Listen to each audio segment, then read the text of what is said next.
तस्य वाचक प्रणवः तस्य वाचक प्रणवः तज्जपस्तदर्थभावनम् तज्जपस्तदर्थभावनम् तस्य वाचक प्रणवः तज्जपस्तदर्थभावनम् तज्जपस्तदर्थभावनम्।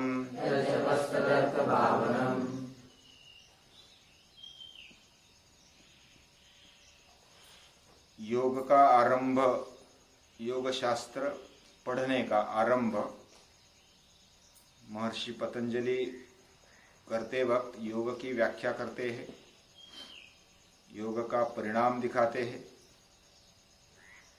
व्याख्या करते समय जो भी शब्द नया आया उसके बारे में बताते हैं और सूत्रबद्ध बताते हुए कम शब्दों में और हर एक बात को महर्षि पतंजलि ने स्पर्श किया है।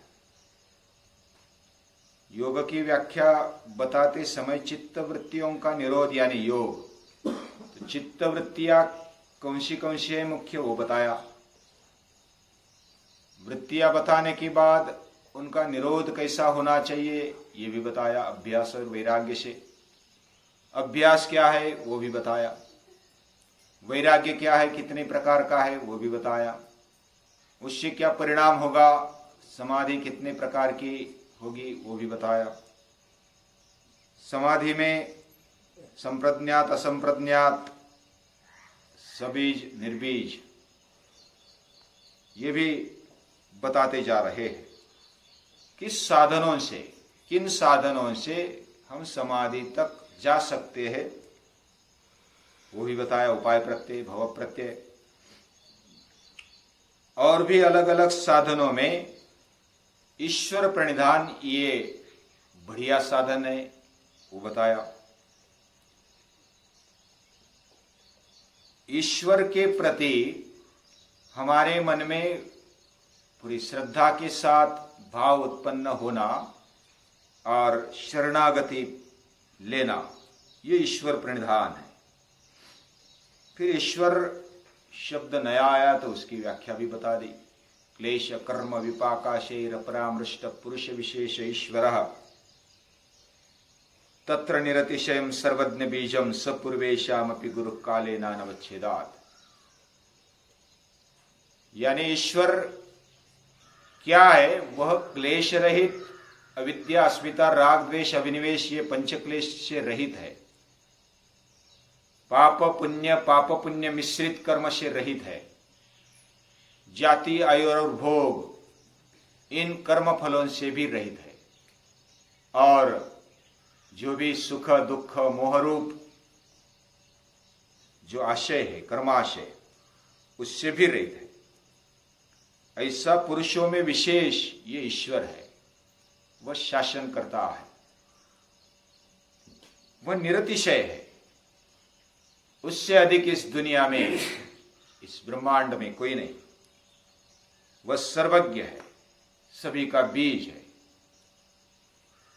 आज तक जो भी गुरु हुए उन सभी गुरुओं का गुरु, उसी प्रकार पहले जो गुरु है उनका भी गुरु, आज जो गुरु है उनका भी गुरु, ऐसा भी अर्थ उसमें से निकलता है। यानी पहले जिन ऋषियों ने या तो जिन अभ्यासुओं ने ज्ञान प्राप्त किया वह भगवान से प्राप्त किया, आज भी भगवान से प्राप्त कर सकते डायरेक्ट। ये बहुत बड़ी बात है, हमें इधर उधर जाने की जरूरत नहीं, गुरु ढूंढने की भी जरूरत नहीं। तो गुरुओं का गुरु हमारे साथ है और उससे हम ज्ञान प्राप्त कर सकते हैं। वो गुरुओं का गुरु है, पहले जो गुरु थे उनका भी गुरु, आज के जो गुरु है उनका भी गुरु। हम भी अगर गुरु बनना चाहते हैं तो वो गुरुओं का गुरु है तो हमका भी गुरु। तो ऐसा गुरु है काले नानवच्छेदात्, काल को छेद देने वाला है, काल उसके सामने टिकता नहीं, काल से भी उस पार है, काल का काल, ऐसा महाकाल वो है। तस्य वाचक प्रणवः, उसका वाचक यानी उसका नाम प्रणव है, ओंकार है। आज तक बहुत सारे ग्रंथों ने, वेद हो, उपनिषद हो, गीता हो, या तो अन्य कोई पुराण या तो ग्रंथ, आज भी बहुत सारे लोग जो भी ग्रंथ लिखते हैं ओम से शुरुआत कर देते हैं। और उन्होंने माना, गीता भी मानती ओमित्येकाक्षरम ब्रह्म, ओम तत्सदिति निर्देशो ब्रह्मणस्त्रिविध स्मृतः। ओम तत्सदिति, ओम ही सत्य है, सत है। और ये बात जैसे श्रीमद् भगवद गीता ने कही, यानी स्वयं भगवान वो अपने लिए कहते, मानव के लिए कहते, वैसे उपनिषद कहते हैं। मांडुक्य उपनिषद में बताया गया है कि ये ओंकार और उसकी उपासना क्या है। कठोपनिषद में भी नचिकेता जब यमराज से विद्या लेता है, उसमें जब आत्मविद्या लेता है तो आत्मविद्या लेते समय ओंकार की उपासना आवश्यक है। आत्मविद्या, आत्मज्ञान पाने के लिए ओंकार की उपासना आवश्यक है। ओम, ये जो अक्षर है, 3 अक्षर है उसमें, अ, उ और म, ऐसा 3 अक्षरीय मंत्र है। और इसमें जीवन के 3 या तो पूरी दुनिया के 3 अवस्थाओं का वर्णन माना जाता है। उत्पत्ति, जब इस सृष्टि की उत्पत्ति हुई तब अकार उसको माना जाता है। आदि, आदि शब्द भी इसी से बना है, जो आरंभ से है वो आदि है। मूलाक्षर भी लेंगे तो अ से शुरुआत होती है। कोई भी पूरी भाषा लेंगे तो अ से पूरी व्याप्त है। अ के बिना भाषा पूरी नहीं होती। कौन सी भी भाषा ले लो, अ से ही वो व्याप्त है, वो सर्वव्यापक है। सभी का निर्माण उसी से होता है। फिर उ है, वो स्थिति है, वो स्थिति मानी जाती है। और जैसे पूरे विश्व के लिए वो स्थिति है, वैसे हमारे जीवन में भी जागृतावस्था ये आकार मानी जाती है। और जो स्वप्नावस्था है वो उकार है, और जो सुषुप्ति अवस्था है वो मकार है। और वो पूरी सृष्टि की दृष्टि से मकार ये लय स्थिति मानी जाती है। अकार, उकार और मकार। अकार आता है, अगर हम उच्चार करेंगे तो नाभि से लेकर के पूरा ध्यान लगाकर अगर उसका उच्चारण करेंगे तो पता चलेगा। तो अभी इधर नाभि से लेकर के, नाभि से भी नीचे से लेकर के शरीर महसूस करता है। और ऊ का इधर होता है, गले में, कंठ में, और म का ओष्ठ में, और यहां तक उसके वाइब्रेशन होते हैं। यानी नीचे से मूलाधार चक्र से लेकर के सहस्त्रार तक उसका परिणाम दिखाई देता है। इसलिए प्राणायाम की दृष्टि से भी देखा जाए तो ओंकार का महत्व बहुत है। यानी नीचे से मूलाधार चक्र से लेकर के सहस्त्रार तक, मूलाधार, स्वादिष्ठान, मणिपुर, अनाहत, विशुद्धि, मनश्चक्र, हृदय चक्र भी बोलते हैं उसको, आज्ञा चक्र और सहस्त्रार, ये 8 चक्र मुख्य माने जाते हैं। ये 8 सिस्टम है। वह सिस्टम को अगर अच्छा बनाना है तो ओंकार का उच्चारण कर दो। सभी मंत्रों में ओंकार का अस्तित्व है।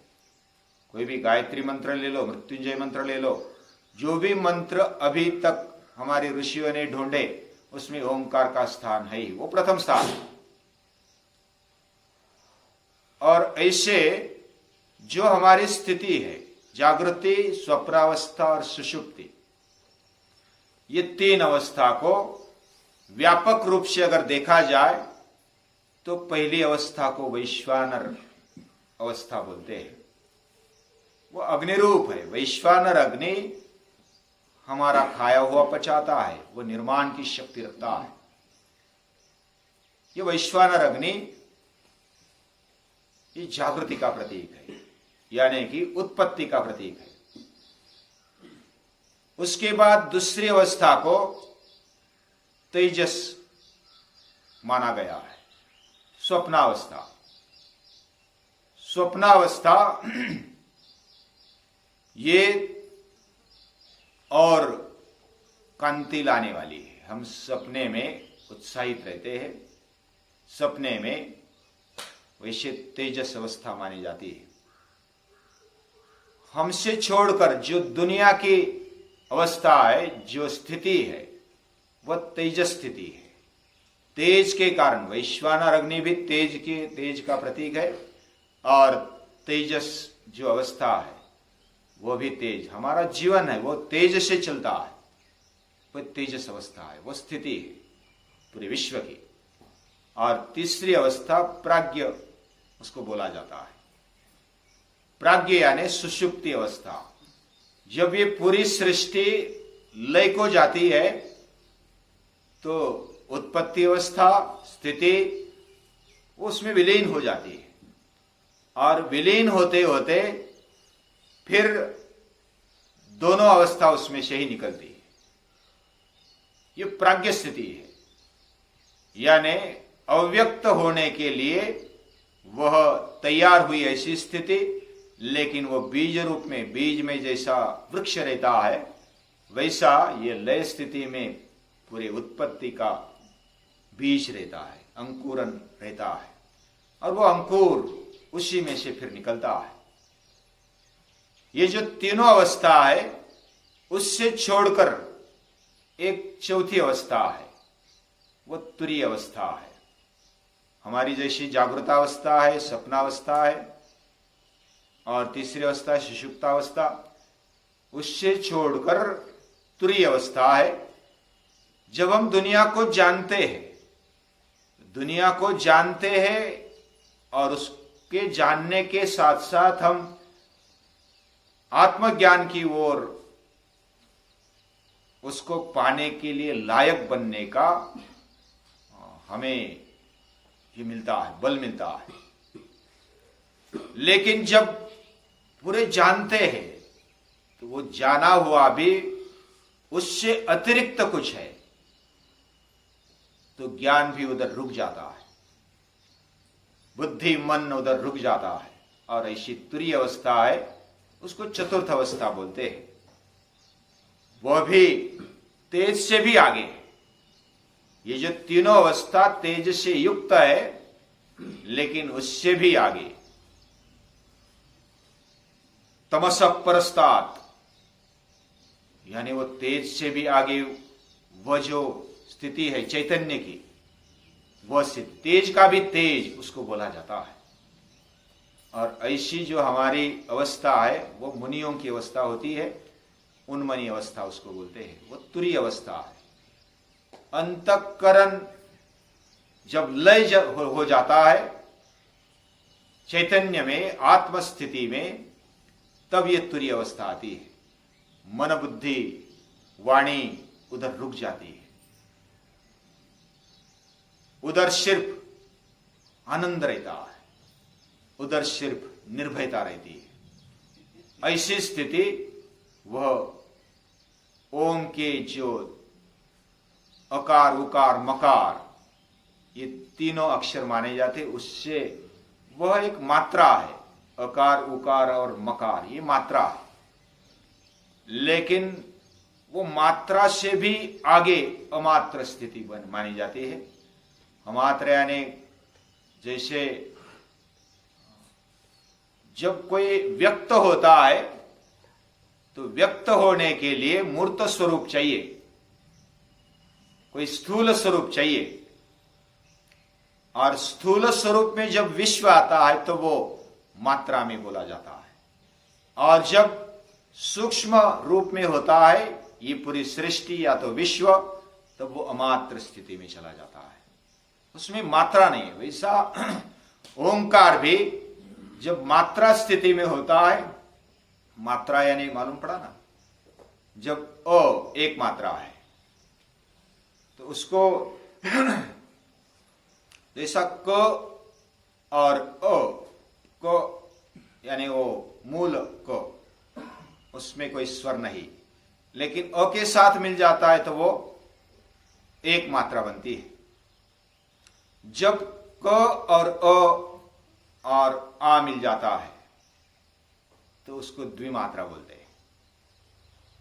और तीन मात्रा यानी ह्रस्व को एक मात्रा, दीर्घ को दो मात्रा और प्लुत को तीन मात्रा बोला जाता है। तो ये ओम तीन मात्रा का है, यानी उसको काव्य की दृष्टि से देखा जाए तो, उच्चारण की गणितीय भाषा में देखा जाए तो वो तीन मात्रा में गिनते हैं उसको। तो तीन मात्रा रूप ये ओंकार है, वो शब्द रूप है, लेकिन जो ध्वन्यात्मक रूप है, जो व्यक्त नहीं है, जो हम लिख नहीं सकते, उसका केवल अनुभव कर सकते हैं, ऐसा ध्वन्यात्मक रूप वो भी एक ओंकार है। और जब प्रकृति और ये जो चैतन्य है उसका आविष्कार जब होता है तो वो ध्वन्यात्मक रूप अनुभव कर सकते हैं।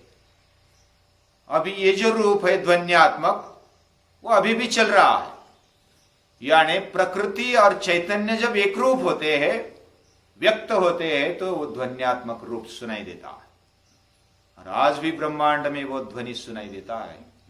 हम जब सांस लेते हैं तो कोई ऐसा उसका अर्थ निकालते, सो हम, सो यानी जब हम ऐसा सांस लेते हैं तो सो हम, फिर सांस छोड़ते हैं, ऐसा कोई उसका ये करते हैं, विश्लेषण करते हैं।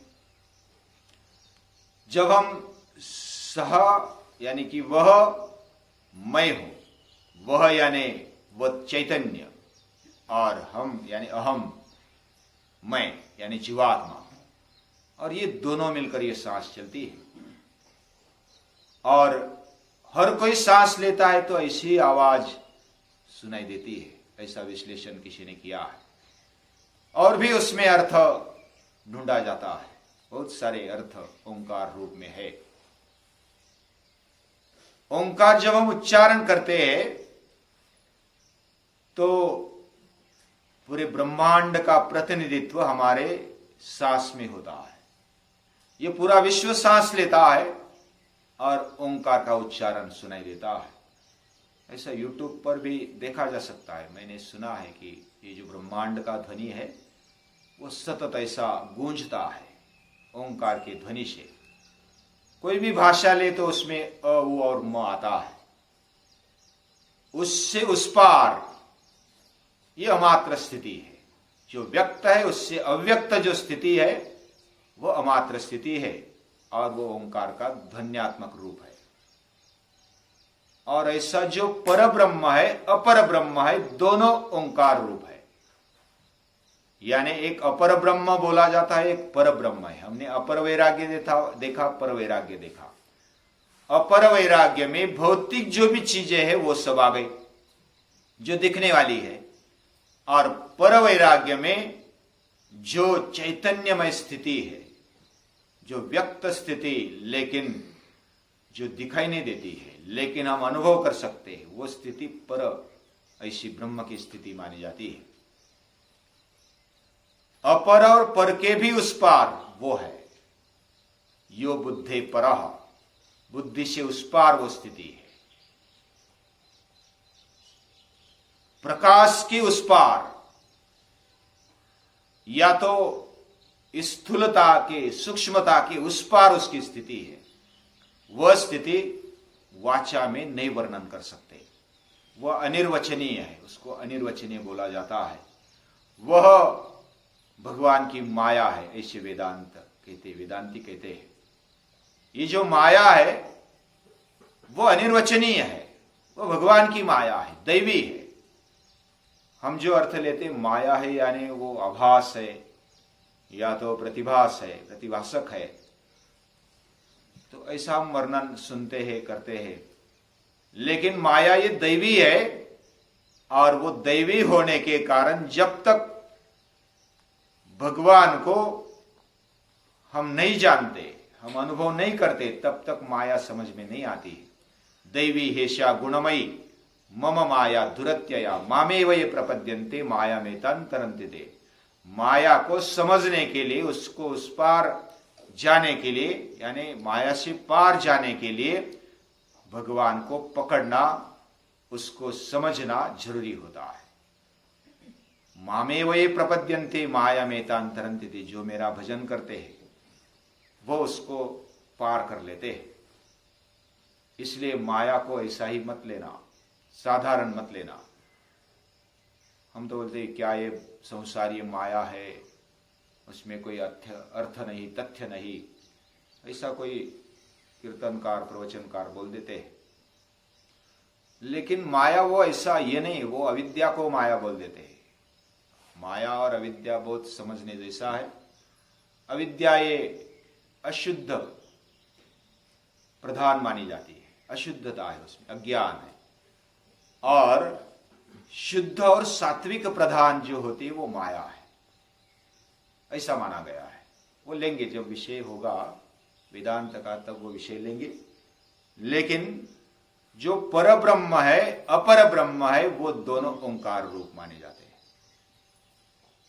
जो अपर है वो अक्षर के रूप में उच्चारण होता है, जो पर है वो अमात्र है, उससे पार है। और ऐसा ध्वन्यात्मक रूप ओंकार का है। ओंकार या तो ब्रह्म के बारे में जितना भी कहा जाए, वेद कहते नेति नेति नेति, ये नहीं है, वो नहीं है, वो नहीं है, बहुत गड़बड़ होती है। तो बस जो भी शक्ति है हमारे अंदर, मुझे चलाती है, इस दुनिया को चलाती है, और इस दुनिया को चलाने वाली जो भी शक्ति है, व्यक्त अव्यक्त, वो सभी वही है, एक ही है। और ओम तत्सत ये जो वाचक प्रणव है, उसका जब जप करते हैं तो उसकी अर्थ भावना हमारे दिमाग में, दिल में आनी चाहिए। तज्जपः तदर्थ भावनम, जिसका जप करो उसके अर्थ के साथ चलो, ये बहुत बड़ी बात है। यज्ञानाम जप यज्ञोस्मि, यानी यज्ञ अगर करना है तो जप यज्ञ, ये भगवान ने अपनी विभूति माना है 10वें अध्याय में। यज्ञानाम जप यज्ञोस्मि, जप किसको बोलते हैं? तज्जपः तद अर्थ भावनम, जिसमें अर्थ भावना है, जिसका जप करते हैं। जैसे राम बोलते हैं तो राम का पूरा चरित्र हमारे दिमाग में खड़ा होना चाहिए। जैसा कृष्ण बोलते हैं तो कृष्ण का पूरा चरित्र हमारे दिल में, दिमाग में छाना चाहिए। उसके अलग अलग गुण, उसके रूप, उसके रंग, उसका सब चरित्र, ये सब हमारे अंदर छाना चाहिए। ऐसा अगर होता है तो हम वही जप करते हैं और उसकी अर्थ भावना रखते हैं, वही जप है। तो ओंकार का जप करते हैं तो हम उस ओंकार को ऐसे अव्यक्त व्यक्त रूप में उसको जाने, उसको पहचाने, और फिर उससे भी उस पार वो ले जाता है, आत्मशक्ति तक वो ले जाता है। ईश्वर प्रणिधान से क्या क्या मिलता है, क्या उसका परिणाम है। ईश्वर का नाम दूसरा वाचक प्रणव है, यानी कि ओंकार है, और उसका परिणाम क्या क्या है ये आगे वाले सूत्र में है। कौन सा सूत्र है? ततः प्रत्यक चेतनादिगमोप्यंतराया भावश्च। लेकिन ये हम कल देखेंगे।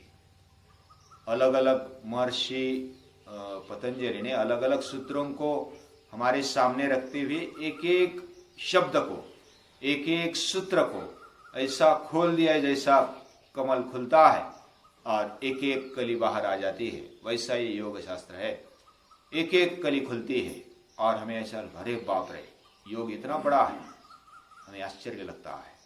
योग बहुत समंदर जैसा है। हम एक एक बूंद को समझने की कोशिश करते हैं क्या है।